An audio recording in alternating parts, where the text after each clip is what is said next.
नमस्कार दोस्तों, कैसे हो आप सब लोग। आप सबका स्वागत है अपने YouTube चैनल कल्पना हिंदी एकेडमी पर। तो चलिए हम आज की क्लास को शुरू करते हैं और हमारा आज का पहला प्रश्न है, प्रतीक पत्रिका के संपादक हैं। आपके पास ऑप्शंस में है सुमित्रा नंदन पंत, रामधारी सिंह दिनकर, प्रेमचंद या अज्ञे। तो इसका सही उत्तर क्या होगा? सभी लोग अपना उत्तर कमेंट बॉक्स में अवश्य दें। बिल्कुल सही। जिन साथियों ने ऑप्शन नंबर 4 बताया है उनका उत्तर सही है। प्रतीक पत्रिका के संपादक अज्ञे जी थे।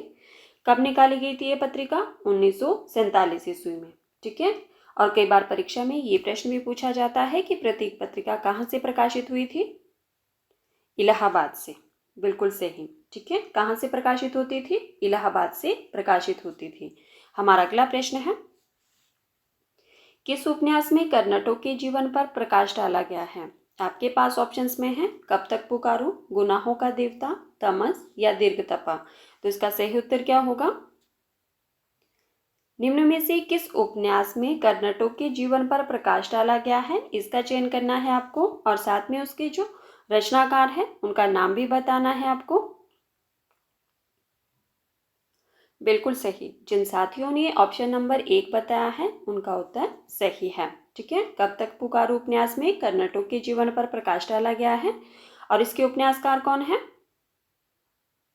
बिल्कुल सही, रांगी राघव का उपन्यास है ये। ठीक है, अब हम बात करेंगे कि गुनाहों का देवता, इसके रचनाकार कौन है? बिल्कुल सही, गुनाहों का देवता धर्मवीर भारती जी की रचना है। तमस भीष्म साहनी की रचना है। ठीक है, और दीर्घ तपा के रचनाकार कौन है? फणीश्वरनाथ रेणु। ठीक है, कब तक पुकारूं रांगे राघव जी का उपन्यास है। गुनाहों का देवता धर्मवीर भारती का है। तमस भीष्म साहनी का है और दीर्घ तपा फणीश्वरनाथ रेणु का है। हमारा अगला प्रश्न है, यशपाल किस युग के लेखक हैं? आपके पास ऑप्शंस में है भारतेंदु युग, छायावादी युग, छायावादोत्तर युग या द्विवेदी युग। तो इसका सही उत्तर क्या होगा? यशपाल जी, जिनका जन्म 1903 ईस्वी में हुआ था, आपको बताना है कि वह किस युग के लेखक थे। बिल्कुल सही। जिन साथियों ने ऑप्शन नंबर 3 बताया है उनका उत्तर सही है। यशपाल जी छायावादोत्तर युग के लेखक हैं। ठीक है, इनकी प्रसिद्ध रचनाएं हैं जो बार बार परीक्षाओं में पूछी जाती है। ठीक है, खास करके इनके उपन्यास, जैसा कि झूठा सच, दादा कामरेड, दिव्या, देशद्रोही। ठीक है, ये इनके प्रमुख उपन्यास हैं जो बार बार परीक्षाओं में पूछे जाते हैं। हमारा अगला प्रश्न है,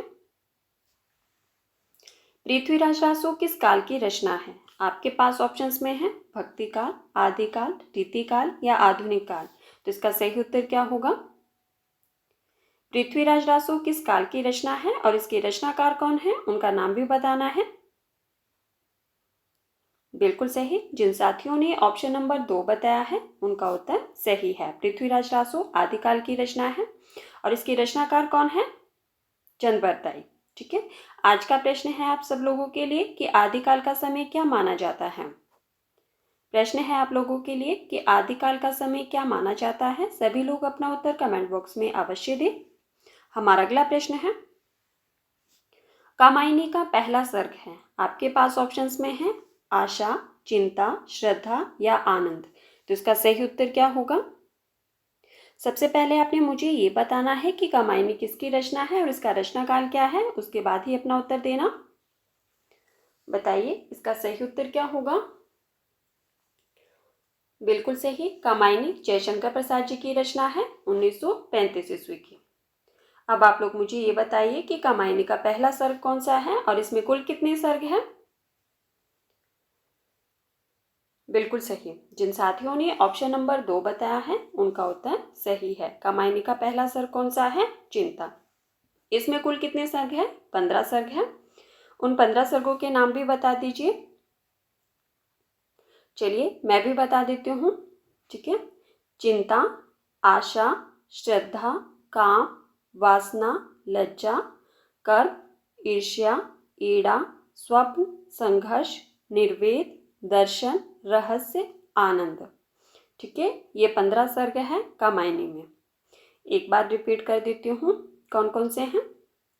सबसे पहला सर्ग है चिंता, फिर आशा, श्रद्धा, काम, वासना, लज्जा, कर्म, ईर्ष्या, एड़ा, स्वप्न, संघर्ष, निर्वेद, दर्शन, रहस्य। और लास्ट में आता है आपका आनंद। कई बार परीक्षा में ये प्रश्न भी पूछा जाता है कि का मायने का अंतिम सर्ग कौन सा है, तो आपको पता होना चाहिए कि अंतिम सर्ग जो है वो आनंद है।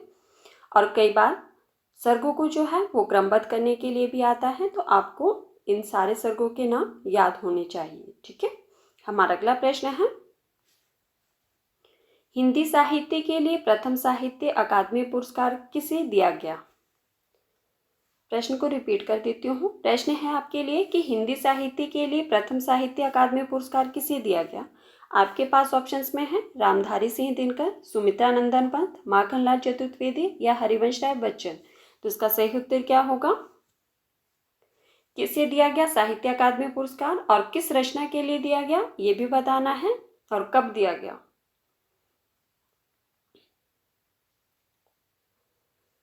बिल्कुल सही। जिन साथियों ने ऑप्शन नंबर 3 बताया है उनका उत्तर सही है। हिंदी साहित्य के लिए सबसे पहले साहित्य अकादमी पुरस्कार किसे दिया गया? माखनलाल चतुर्वेदी को।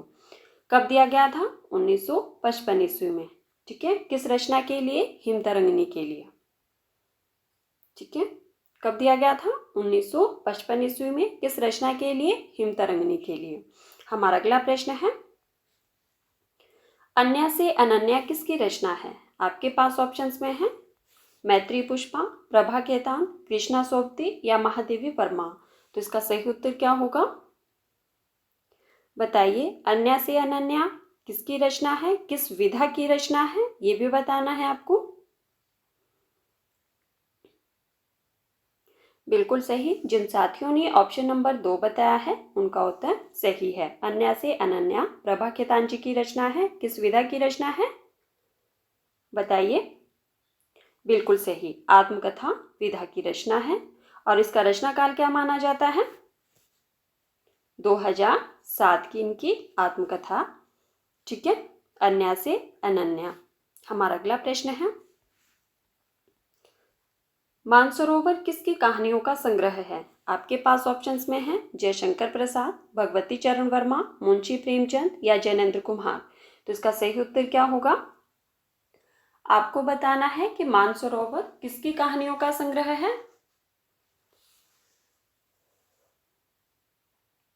बिल्कुल सही। जिन साथियों ने ऑप्शन नंबर 3 बताया है उनका उत्तर सही है। मानसरोवर मुंशी प्रेमचंद जी की कहानियों का संग्रह है।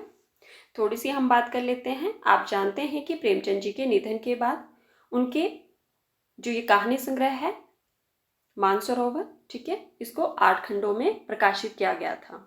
और इस संग्रह में उनकी लगभग 200 कहानियों से भी ज़्यादा कहानियां जो है वो शामिल हैं। हमारा अगला प्रश्न है,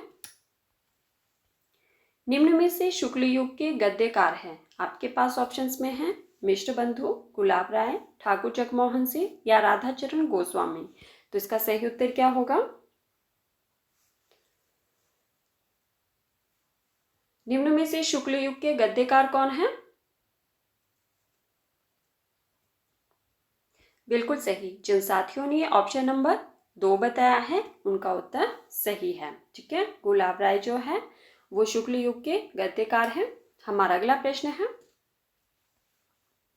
आंसू है। आपके पास ऑप्शंस में है आंसू क्या है? विरह गीत है, शोक गीत है, लोकगीत है या इनमें से कोई नहीं।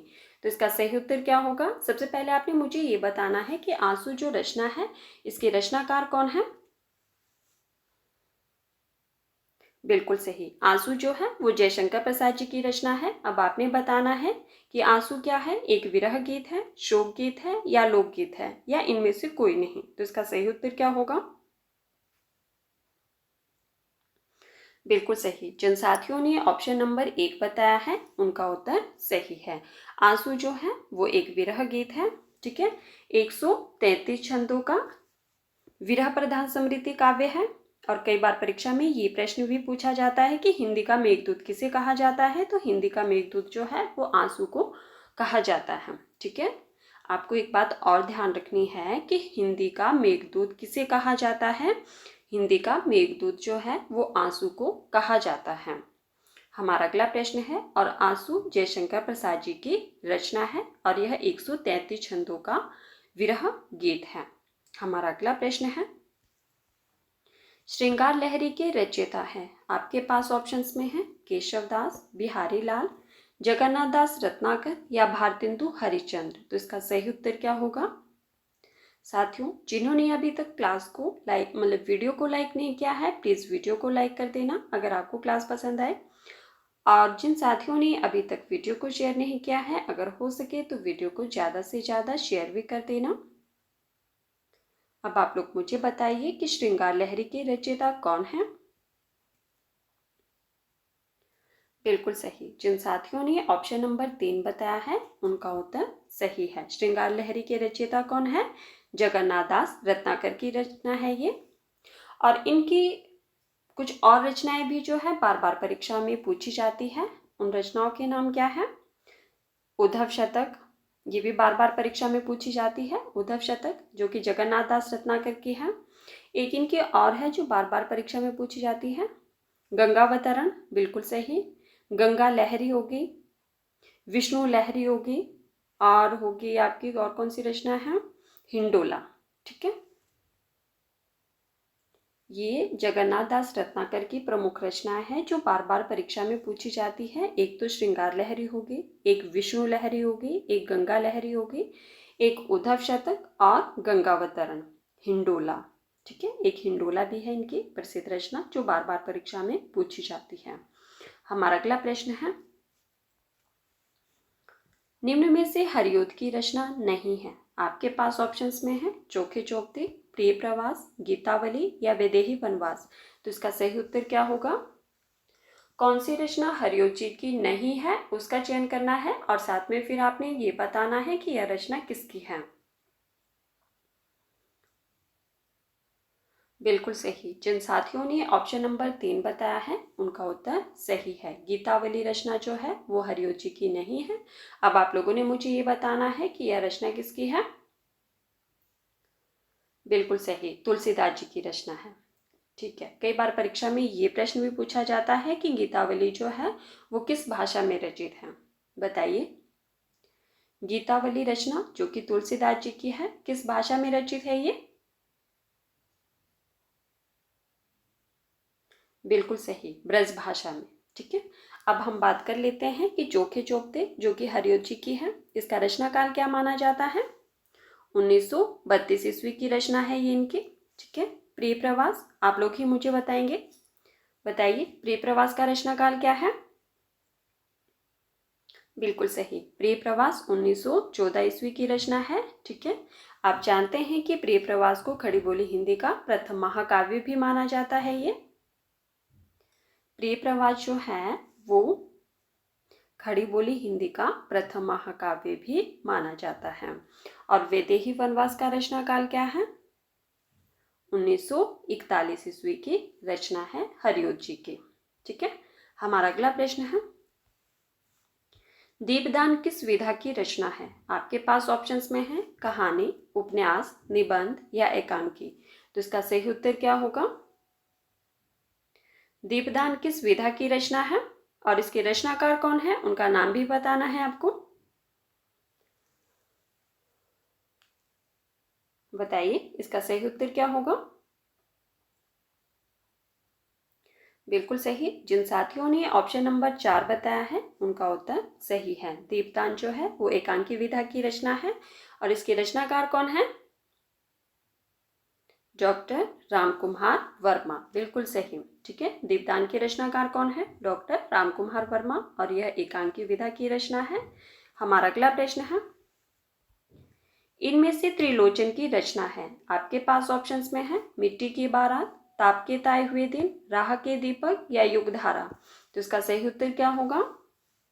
कौन सी रचना त्रिलोचन जी की है उसका चयन करना है आपको।